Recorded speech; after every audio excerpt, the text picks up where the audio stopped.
میت کی طرف سے ماضی میں اگر کسی کی حق تلفی ہو گئی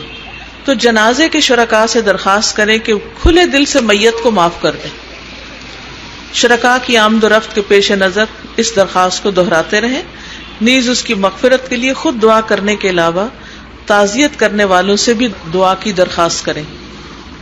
سہولت کے لیے مسنون دعا کی کاپیاں چھپوا کر آنے والوں کو پڑھنے کے لیے دی جا سکتی، کیونکہ اگر دعا یاد ہو تو انسان کسی بھی وقت اپنے کسی پیارے عزیز دوست رشتہ دار کے لیے جو دنیا سے جا چکا ہو اس کی جب یاد آئے، اس کے لیے جب دل دکھی ہو، خصوصاً ماں باپ. کتنے ہی لوگ ایسے ہیں جو ماں باپ کے فوت ہونے کے باوجود ان کو بھولتے نہیں، بار بار ان کا تذکرہ کرتے ہیں، دکھی ہوتے رہتے ہیں. میرے والد جب فوت ہوئے تو میں بہت دکھی تھی، تو میں نے اپنے ساتھ تہیہ کیا کہ اس دکھ کا میرے والد کو کوئی فائدہ نہیں، یہ تو میرے اپنے لیے، میں وہ کام کروں گی جس سے میرے باپ کو فائدہ پہنچے گا. تو اس وقت میں نے یہ دعا یاد کی تھی، اللہم اغفر لہ وارحمہ وعافہ واعف عنہ،